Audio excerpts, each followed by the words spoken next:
Capítulo 6.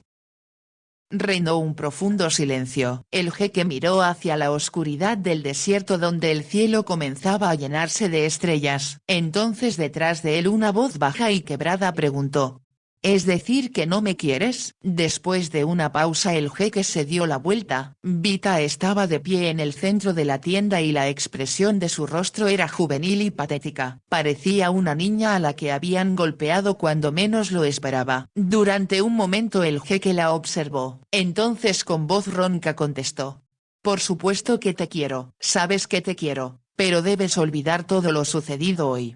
¿Por qué? ¿Por qué?, preguntó Vita. Porque no tengo nada que ofrecerte. No pudo tolerar seguir mirándola y dirigió la vista hacia la profundidad de la noche. ¿Por qué no puedo quedarme contigo? ¿Por qué no estaré aquí? ¿Te vas? ¿Por qué? No comprendo. Sin mirarla cruzó la tienda hasta el rofe. Ven y siéntate, te lo explicaré. Ella se acercó con lentitud, pero adivinó lo que él deseaba y no se sentó a su lado sino un poco apartada, con el rostro vuelto para mirarlo. El joven que acabas de conocer es el jeque de los Elas Saints. Pensé que tú eras el jeque y que los beduinos no pueden destituir a sus jeques. Solo actuaba sustituyendo a Edhaz hasta que creciera. Ahora se hará cargo de la tribu. ¿Y no puedes permanecer con ellos? No, debo irme. Ya no soy útil aquí. Si tienes que irte, ¿no puedo ir contigo? Había un tono de súplica en su voz y de forma inconsciente se acercó un poco más a él.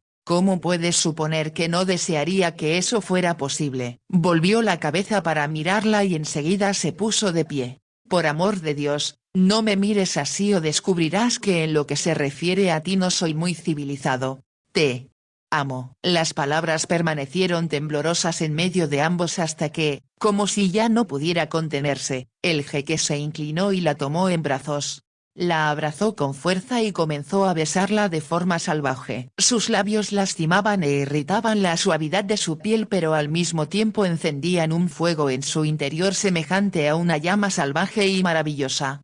Cuando ya casi le parecía imposible respirar y se estremecía ceñida a él por las emociones que le despertaba, la soltó y ella se tambaleó y si no hubiera sido por el rofe habría caído al suelo.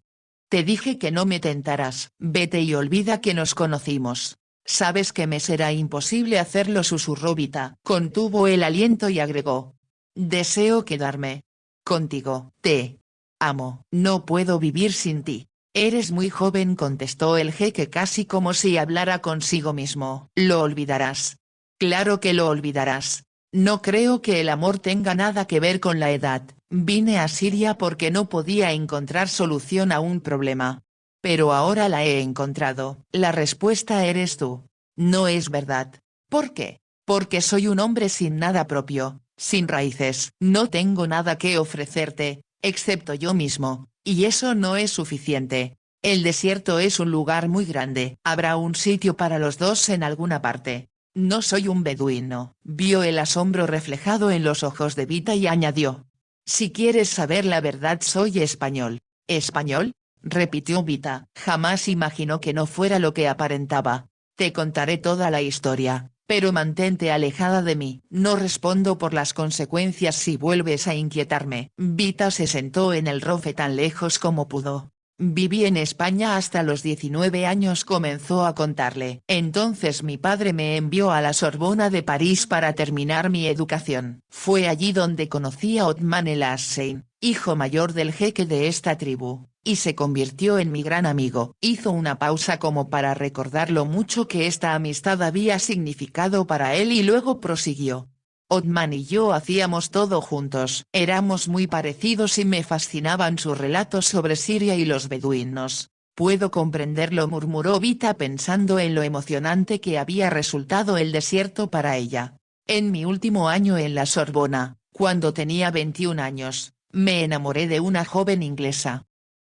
Elaine, exclamó Vita. El jeque la miró asombrado. ¿Cómo sabes su nombre? Me llamaste Elaine cuando forcejeábamos, contestó ruborizándose. Como tú, era rubia. Por eso despreciaba a todas las inglesas desde que la conocí. ¿Por qué? Prometió casarse conmigo. Volví a España para solicitar el consentimiento de mi padre, pero él se rehusó y discutimos con violencia. Me dijo que Elaine que era una actriz, solo se interesaba en mi fortuna. Yo juré que me amaba por mí mismo. ¿Eso fue lo que ella te dijo? Le producía un dolor casi físico pensar en el amor entre el jeque y Elaine. Me lo aseguró. Pero yo era como todos los tontos que creen en lo que dicen las mujeres. Miró a Vita y por la expresión de sus ojos comprendió que la había herido. Entonces se apresuró a añadir. No, tú no, mi precioso amor, otras mujeres. Todas las que había conocido hasta ahora. Termina de contarme sobre Elaine. Volví a París. Estaba seguro de que a pesar de que mi padre me había dejado sin un centavo, mi relación con Elaine no cambiaría. Decidí ponerme a trabajar. No importaba en qué. Lo que más deseaba era que nos casáramos y estuviéramos juntos. Se quedó callado, y después de un momento Vita preguntó. ¿Qué sucedió? Se rió de mí. Mi padre tenía razón. No le interesaba un enamorado pobre, solo un hombre rico. ¡Qué cruel!, exclamó Vita. ¿Qué hiciste entonces? Estaba muy perturbado. Como Othman regresaba a casa me convenció de que lo acompañara para vivir con Stan. Así que aceptaste su invitación. Partimos juntos. Yo ya había aprendido árabe y Othman me había hablado tanto de su gente que sentía como si me dirigiera a mi propia casa. El jeque hizo una pausa. Luego agregó con un tono de dolor que no pudo ocultar.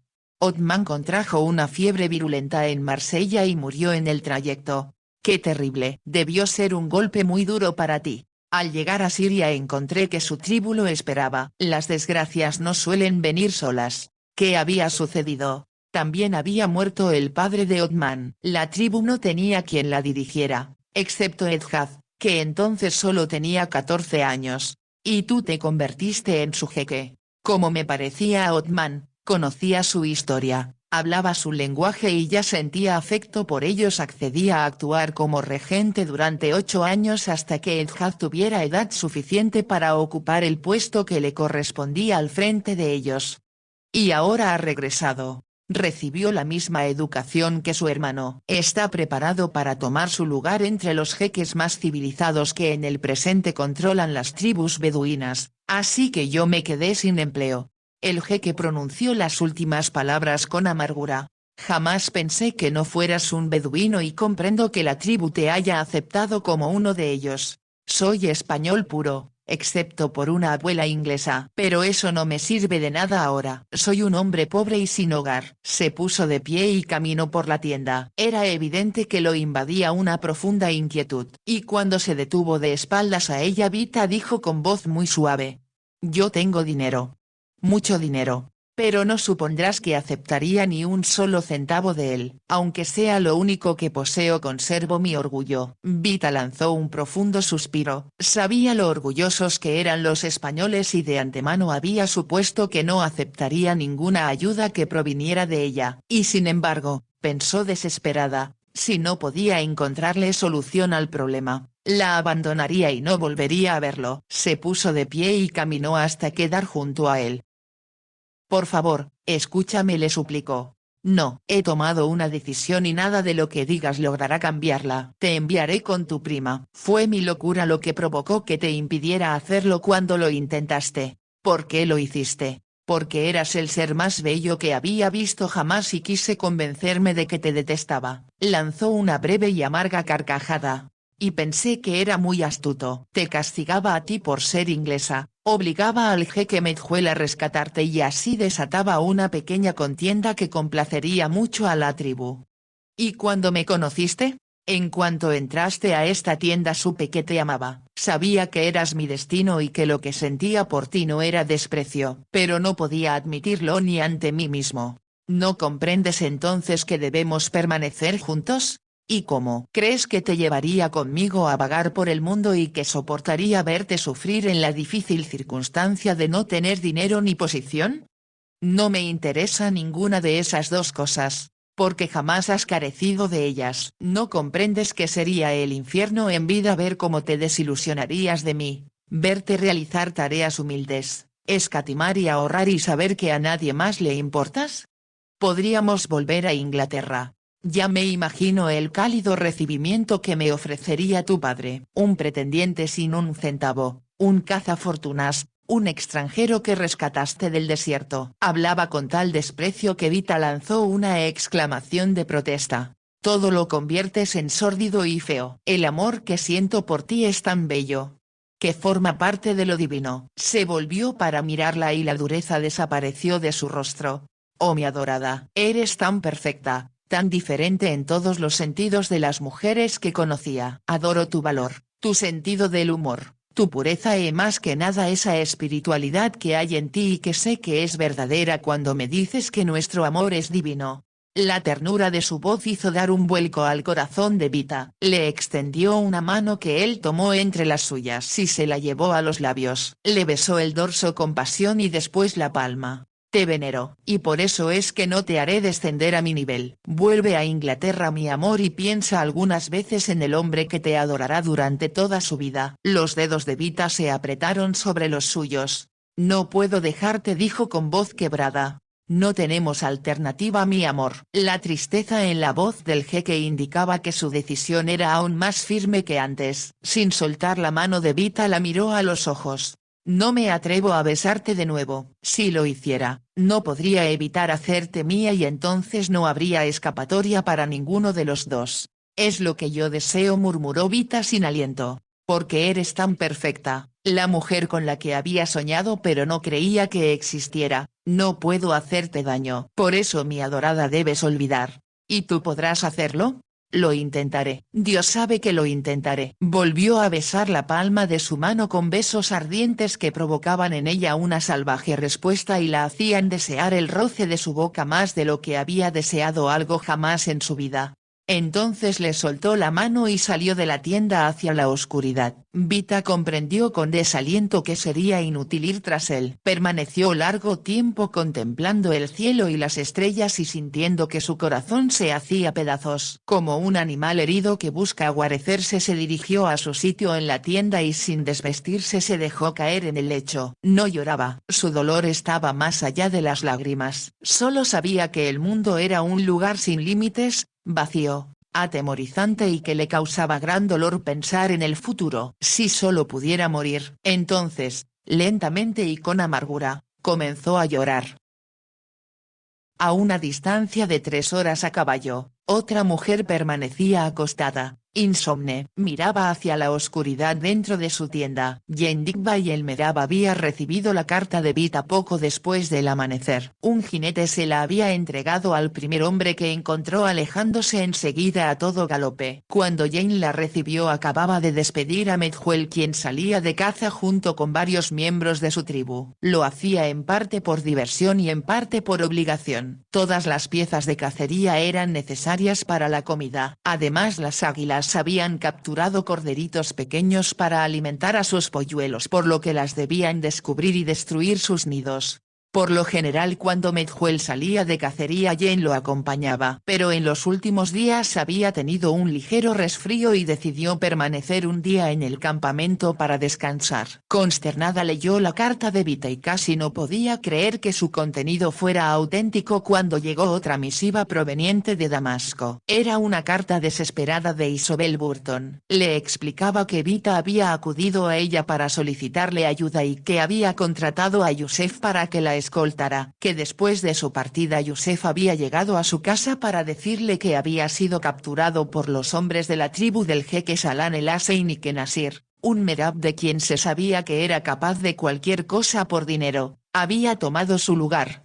La carta de Isobel Burton continuaba así. No sabes cuánto me han mortificado todo esto y cuánto lamento que tu prima haya sufrido tal insulto. Es tan joven y hermosa que uno no puede soportar la idea lo que sufrirá en esa situación. Me dijo que su familia piensa que se parece a ti y es verdad querida Jane. Es una gran belleza y bien puede considerarse como una réplica tuya a los 18 años. Solo me resta esperar que tú y tu esposo puedan rescatarla y te aseguro que rezo porque cuando la encuentren no haya sufrido ningún daño. Una réplica tuya a los 18 años. Jane repitió las palabras y sintió miedo, no por Vita sino por ella. Después de 12 años de feliz matrimonio con Medwell, los celos la agobiaban. No había ninguna razón para que dudara de su amor. Sin embargo Jane se torturaba y cada vez eran mayores sus sospechas sobre la nuera viuda de su esposo. Owadijit, y la situación empeoraba a causa de las insinuaciones del jeque Fares, que la había asediado durante años. Según él, Medjuel tenía romances que ocultaba en el desierto. Jane trataba de no prestar oídos a lo que Fares u otra gente murmurara. Pero cuando no podía estar con Medjuel, sin duda le resultaría fácil tener otra esposa, o amantes. Después de todo era lo que se esperaba de un beduino. Y ahora sentía que se enfrentaría a una rival más peligrosa de lo que podría ser ninguna jovencita árabe. Una réplica mía de cuando era joven. Jane sabía que a sus 62 años aún era hermosa. La habían amado demasiados hombres y fácilmente podía reconocer el brillo de admiración en los ojos de los hombres cuando la miraban. Pero Medjuel, más joven que ella, aún era apuesto, viril y atractivo. ¿Y si se enamorara de Vita y ella de él? Se preguntó con voz alta. Al pensar en esa posibilidad sintió deseos de llorar de desesperación. ¿Cómo podría arriesgarse a perder a Medjuel, su verdadero amor, por quien había vuelto la espalda a todo su pasado? En algún lugar de Europa tenía hijos, amigos, examantes, exfamiliares políticos y toda la importancia y esplendor de la propiedad de su abuelo, el primer conde de Leicester, en Oldham. Pero todo eso carecía de importancia comparado a su amor por Medjuel. A lo largo del día Jane leyó las dos cartas una y otra vez. Se torturaba pensando qué debía hacer. En primer lugar, no soportaba la idea de que Medjuel entrara en guerra con el jeque Salam el Hussein. Sufría con intensidad cada vez que él participaba en las escaramuzas que eran tan frecuentes en el desierto, sin importar que los Medjay salieran victoriosos siempre. Los hombres resultaban heridos, algunos morían y siempre había pérdidas de caballos. Jane casi lloraba al pensar en sus amados pura sangre árabes heridos por las afiladas lanzas que los beduinos utilizaban en esas ocasiones. ¿Qué debo hacer? ¿Qué haré? Se repetía una y otra vez. Por la tarde, poco antes que se pusiera el sol, uno de los hombres de Medjuel llegó para avisar que el jeque no regresaría esa noche. Había enviado al mensajero porque sabía que ella se alarmaría. Habían viajado más lejos de lo que esperaban para buscar el nido de las águilas y como aún no lo habían encontrado acamparían y proseguirían su caza al día siguiente. Por el momento, pensó Jane con un suspiro de alivio, el asunto de Vita podía ser relegado. Entonces de forma insidiosa la atormentó la idea de que Medjuel podía estar acompañado de otra mujer, si no de Owadijit, de otra hermosa joven a quien hubiera tomado como esposa.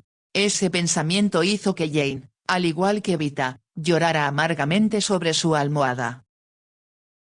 Vita no se durmió hasta el amanecer cuando la venció el cansancio. Poco después la despertó la beduina que la atendía. Los caballos la esperan, señorita, le indicó en árabe. Como ella no le entendiera, levantó un poco la tela de la tienda. Entonces vio a un grupo de hombres a caballo y junto a ellos estaba Serifa. Con un esfuerzo Vita se levantó, se aseó y dejó que la mujer la ayudara a vestirse. Bebió un poco de café pero no pudo pasar el pan recién horneado. La beduina guardó todas sus cosas en la valija y la condujo hacia los jinetes que esperaban. Vita se acomodó el sombrero de copa y se dirigió hacia la tienda principal deseando, aunque sin mucha esperanza, encontrarse con el jeque. La tienda estaba vacía. Permaneció inmóvil, indecisa, hasta que entró un beduino y le dijo en francés muy defectuoso: «Yo escolto, señorita.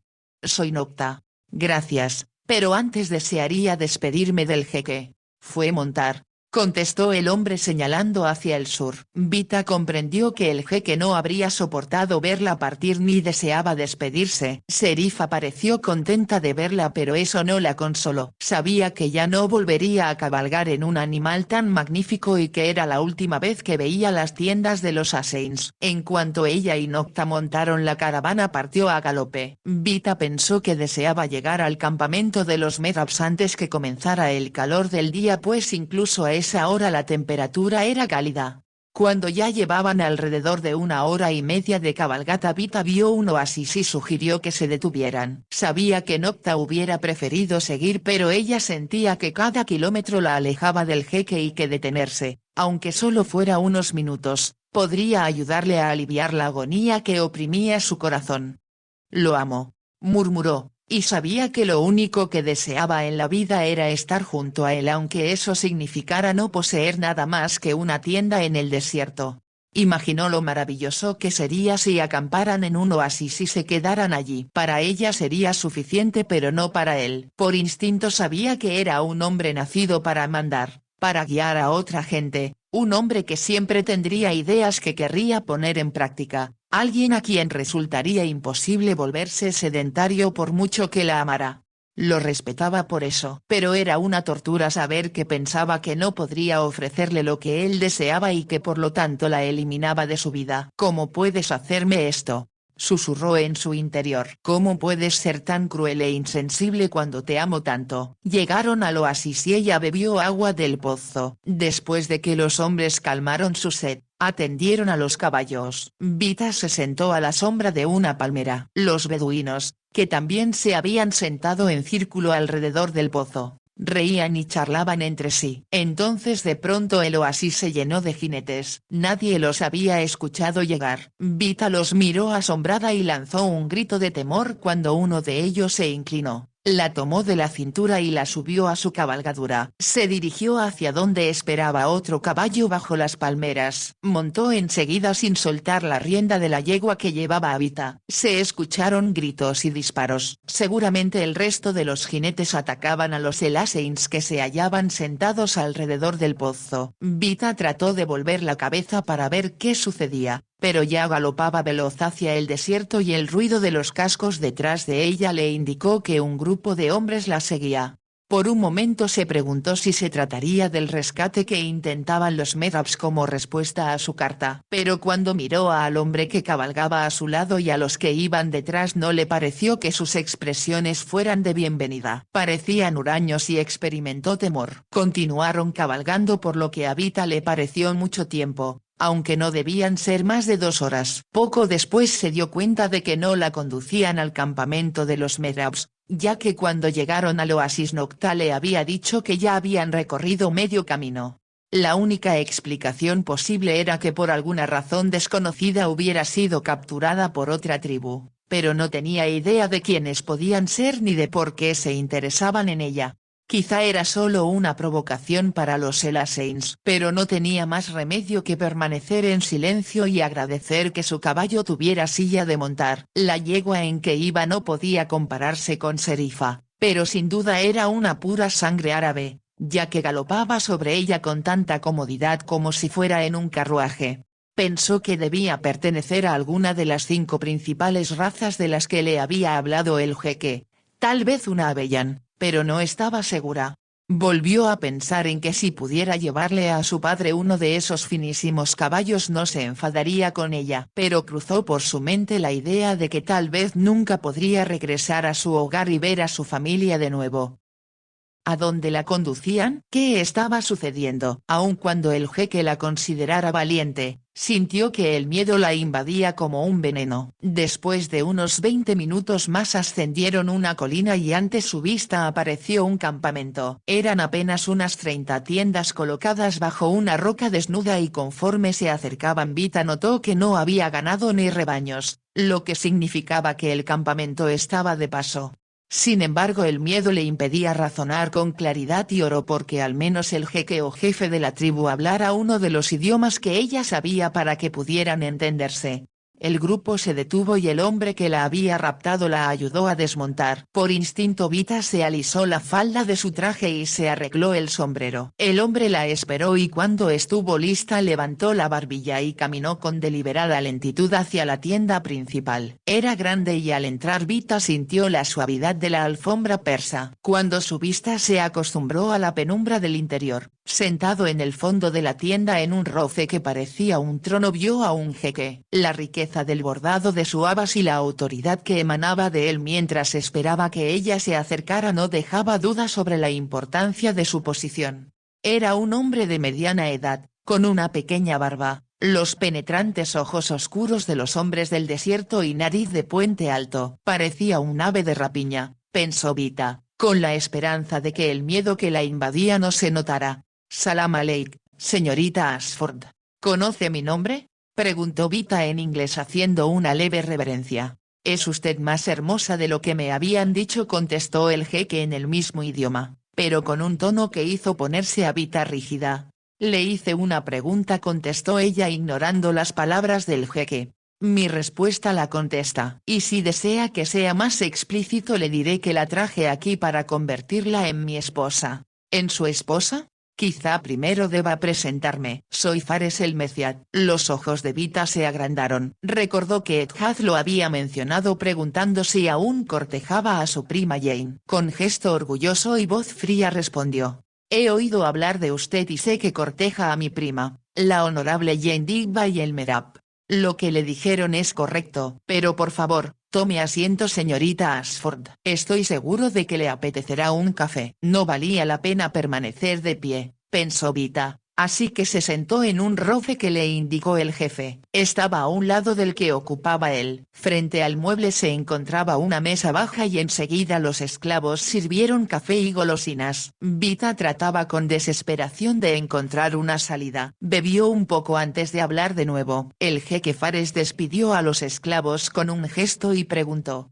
¿Proseguimos nuestra conversación? Si lo desea. Pero yo aún me pregunto si no imaginé lo que dijo. No lo imagino y es algo muy sensato. Como ya sabe, me enamoré de la hermosa Jane Digby tan pronto como llegó a Siria. Sin embargo me ha rechazado una y otra vez. Me sentía desolado hasta que supe que una jovencita aún más hermosa que Jane había sido raptada por el jeque Salam, quien me enviaba de regreso al campamento de los Merab. Eso me informaron mis espías. Desde que se la llevaron los Elaseins he seguido sus movimientos con todo cuidado.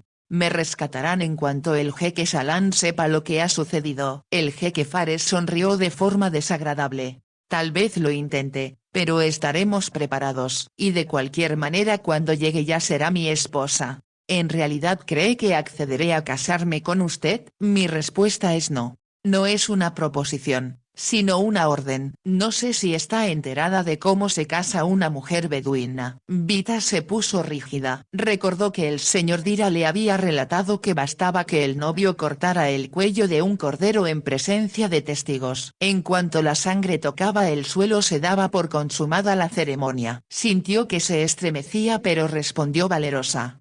No soy una beduina y por lo tanto un matrimonio beduino no es válido en mi caso.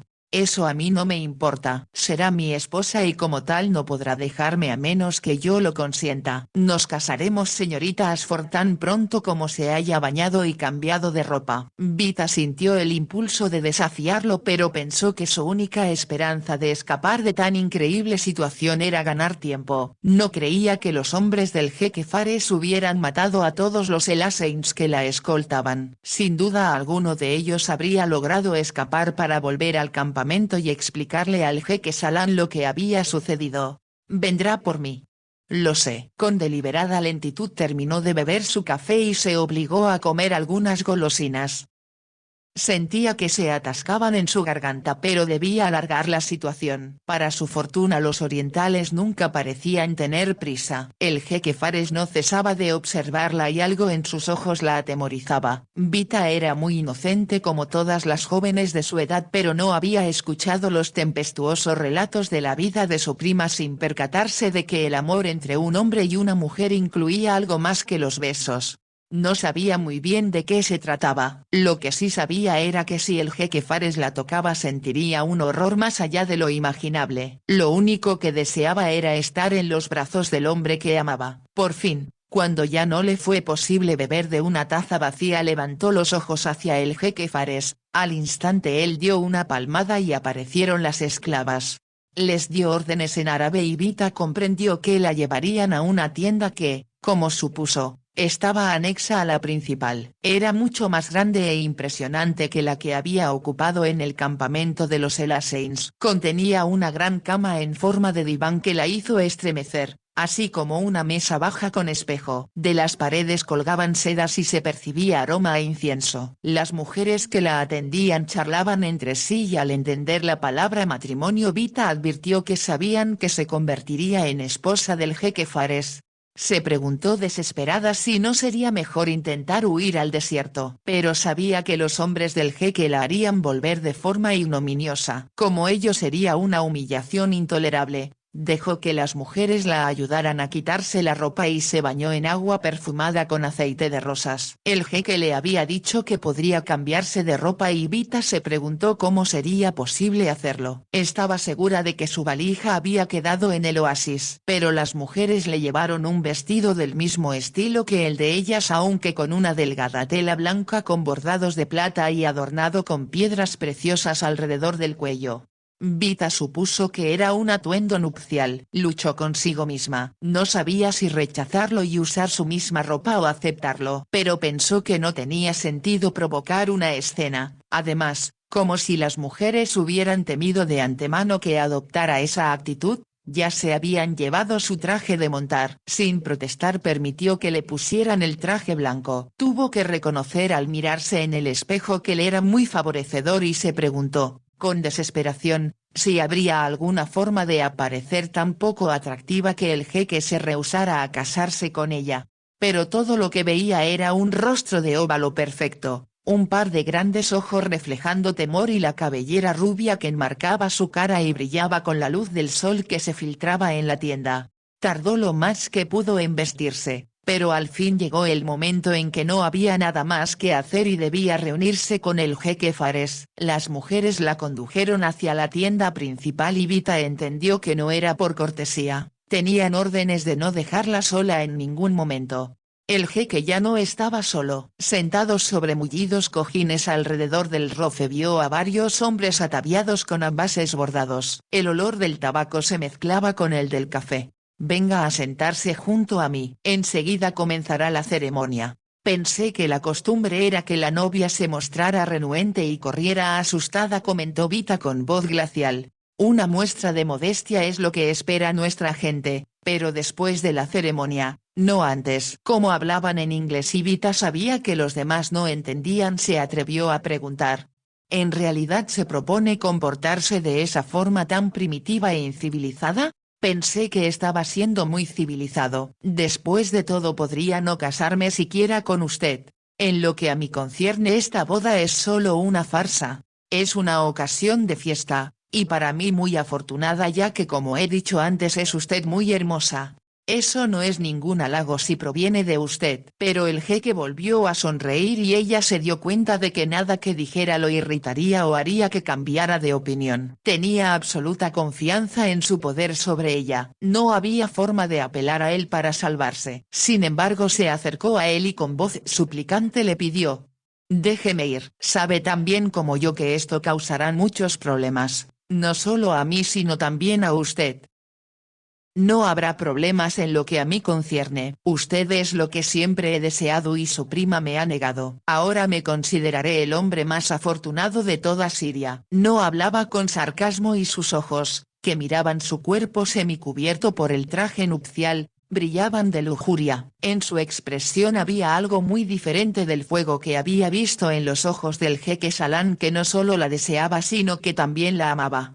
En silencio le envió una desesperada llamada de auxilio, un grito que surgió de las profundidades de su alma. Ayúdame, sálvame, lo llamó en su interior, y pensó que de alguna manera, porque se amaban, debía percibir cuánto lo necesitaba. El jeque Fares extendió la mano para señalarle dónde deseaba que se sentara. Como sentía que no podía hacer otra cosa, se sentó a su lado. Todos los nervios de su cuerpo estaban en tensión, pero mantuvo la cabeza en alto con orgullo, decidida a no permitir que los hombres que la observaban notaran lo aterrada que estaba. El jeque Fares les dijo algo que Vita no entendió y que los hizo reír. Después tronó los dedos. Entró un hombre con un cordero en las manos. Aún no era mediodía y sin embargo el sol caía a plomo sobre la arena. El calor era intenso. Cuando el jeque se puso de pie, Vita supo lo que debía hacer. Sintió como si alguien le pusiera la idea en la cabeza y le explicara cada acción, cada palabra que debía decir y al mismo tiempo le mostrara la solución.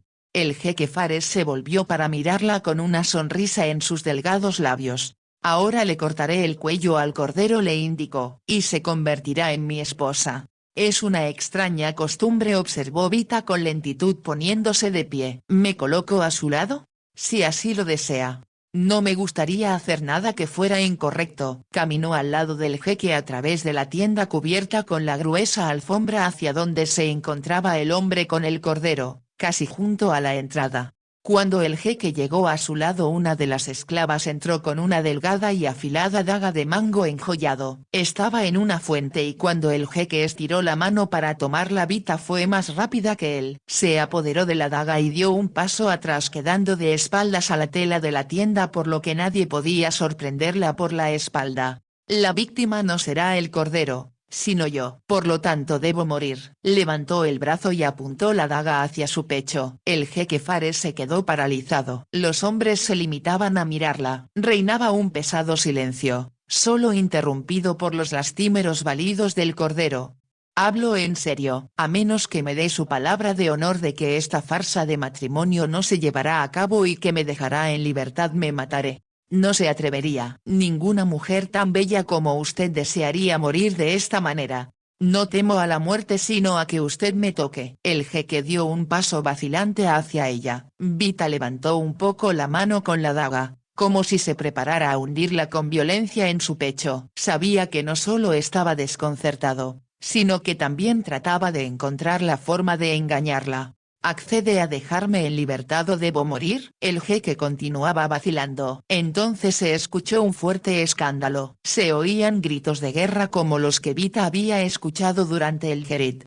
Pero esta vez estaban muy cerca, casi dentro de la tienda, y de súbito, cuando aún permanecía con la daga apuntada hacia el corazón, un caballo entró al galope en la tienda. Vio que el jeque caía dando traspiés y nunca supo si el impacto había sido causado por el caballo o por el arma del jinete. Escuchó que las mesas caían. El servicio de café se rompía. De pronto sintió que la elevaron del suelo y en cuanto las manos la tocaron supo a quién pertenecían. La daga cayó de su mano y escondió la cabeza en el albornoz con un grito de felicidad que surgió de lo más profundo de su corazón. Más tarde pensó que casi debía haberse desvanecido por el inmenso alivio de saber que no moriría ni tendría que casarse con el jeque Fares. Vagamente escuchó disparos, gritos, exclamaciones. Después un brazo poderoso la apretó y el caballo que la llevaba galopaba con ese ritmo veloz que ella conocía tan bien. Era tan maravilloso sentirse a salvo que le resultaba casi imposible moverse. Pero con un esfuerzo volvió la cabeza y la levantó, y al hacerlo la boca del jeque se unió a la suya y comprendió que nada en el mundo tenía importancia excepto él.